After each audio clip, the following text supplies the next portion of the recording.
you're in the middle of now. And Kevin, when we hear from you, we'll learn more about relationship management so that we can have happiness with our relationships, because we'll be more knowledgeable about how to interrelate with people.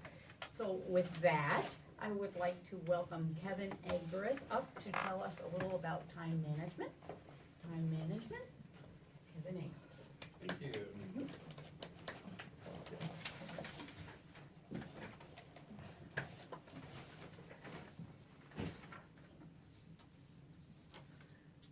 So yeah, tonight I'd like to talk with you guys a little bit about time management.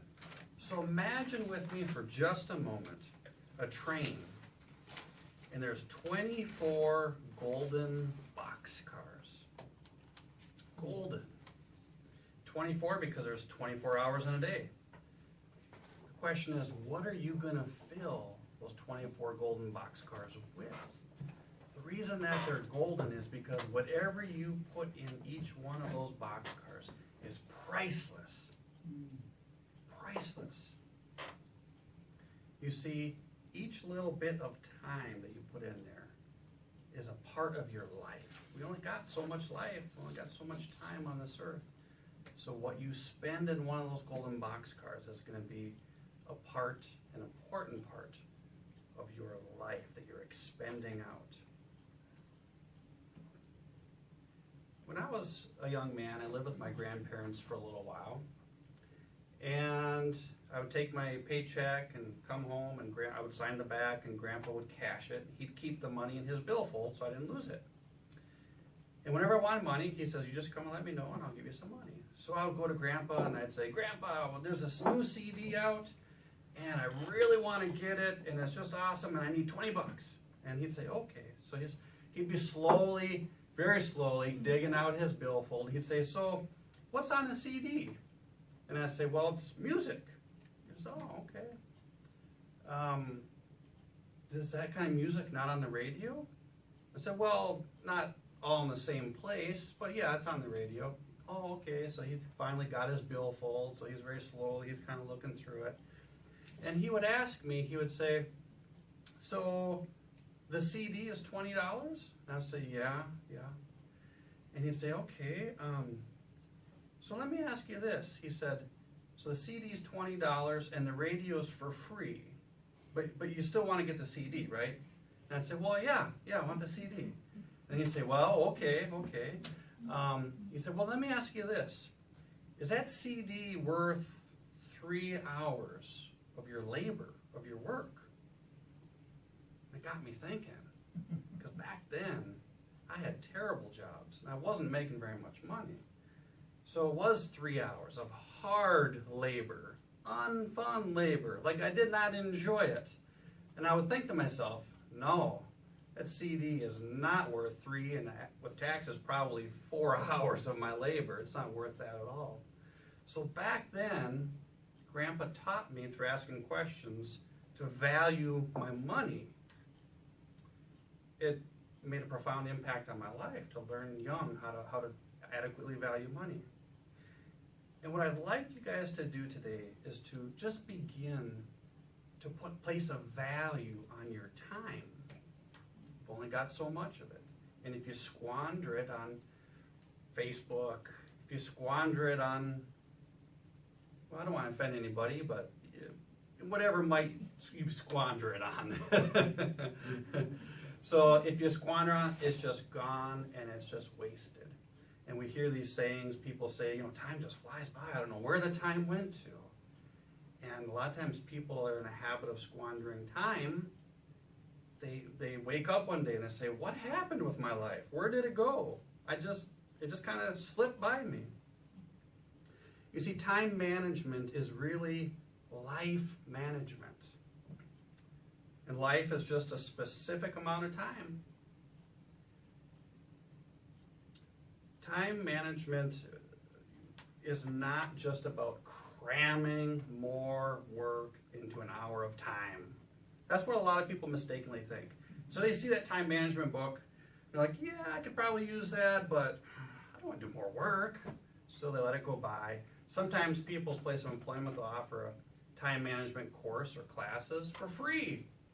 And say, well, sounds good, might add some value to my life, but I don't want to cram more work into an hour. So they mistakenly think that it's just all about working hard, striving hard, and that's not really what time management is all about. You see, a really important part of time management is you must schedule your happiness. You've got to schedule your happiness. It won't just happen all on its own by accident. So if you take a look at our inspirational quote tonight, happiness is not something you postpone for the future. It is something you design for the present. Schedule it for your present. Schedule some happiness into every day. Schedule some happiness in the middle of your workday even. You've got to get it scheduled or it won't just happen. So how does this look? Well, you write in your calendar. You write in your day planner. Maybe you're going to go for a walk after work. It's going to be a time where you hold your spouse's hand and you connect with them and you go for a walk. Wherever you love to walk, for me it'd be by a lake, by a river, any place where there's water. Now you schedule it. Now what does that do to the brain when you schedule that? So you're right in the middle of something, you're doing some paperwork, you're shuffling something around, and then all of a sudden, oh, I got something I got to do now. It's time for my happiness. So you go to that lake with your spouse, holding their hand, and your whole mindset, your focus is, this is about happiness. Now when you put your focus on happiness, what do you find more of? Happiness. There you go. There you go. So when you schedule it, you find more of it. But what you focus on amplifies. So we schedule it, you schedule it, you schedule it. A lot of times in our work, we know from efficiency experts that when you're really working with your mind, so if your type of occupational work is with your mind, you're the most effective for an hour at a time. Then you really need a break, 10 or 15 minutes, change of events. Now, most of our workplaces don't do that. You got to work a couple hours before you get a 15-minute break. So how do we translate that into a rigorous work schedule? Well, work for an hour, plan 10 to 15 minutes of something that you really don't think of as work, but the boss would. So you're maybe responding to some emails, you may be collaborating with a coworker, but in reality, you do enjoy visiting. So it's enjoyable for you. So schedule those breaks, and it will help to keep your mind fresh. Let's go back and talk a little bit about work. Hard work is when you don't do the little tasks when you should have. And now they're all piled up against a deadline. That's the definition of hard work. Wow. And stress, and anxiety, and discomfort. There's an interesting book out called The Tyranny of the Urgent. And it talks a lot about just that happening. If you don't schedule your life, your work life, if you don't schedule things in your marriage, time with your spouse, time to learn, you're going to have all these urgent things coming up because you didn't take care of them when you really probably should have. Now they're all piling up and you just have to go, put out all these fires. So if you've ever felt like, man, my mind is just scattered, all these things pulling and vying for my attention, and I'm scattered all over the place, you might need to practice some time management. An analogy of time management, if you picture a fish tank, and you've got some big rocks, and you've got some smaller rocks, and a bunch of real small rocks that look about like sand. And in order for that to all fit in the fish tank, it has to be perfectly ordered. So it's very much like a puzzle. And so I recommend that you take the big rocks, the ones that are kind of sharp and they got weird edges, because they have to line up just right with all the other big rocks.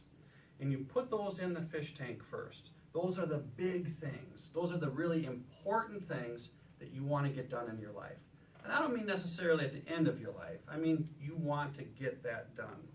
So what are those big things? Telling your family that you love them. I mean, especially as guys, we forget to do that. And it's so true. So why wait until your deathbed to tell your family that you love them? Spending time with your family, spending time with your spouse, meeting their needs, finding out what their needs are, learning to resolve conflict. These are all the big things that really make life worthwhile. And as you begin to place those things those rocks in the fish tank, it creates an order to it. And so you can get so much more. So you get the big rocks, and then they have to line up just right. And then you get the little bigger ones, and then you get the little sand, and you can fill in that entire fish tank. So what does that mean? You get so much more in that fish tank by having order. Order. We can get so much more done in life, not just hard work, happiness and joy and building relationships and growth and learning, contribution and significance.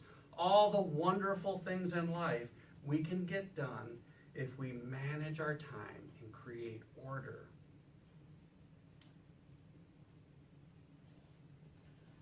What are some of the things that we really want to order in our life? Getting work done has to be done. Being effective at work has to be done. But if you really manage your time properly and really well, you'll have more love, more happiness, more excitement, more joy, and more enthusiasm. And that is what I want for each and every one of you guys. I encourage you guys to share this with some of your friends or your family members. I think it'll add to their lives too. And remember, what you make happen for others, God will make happen for you.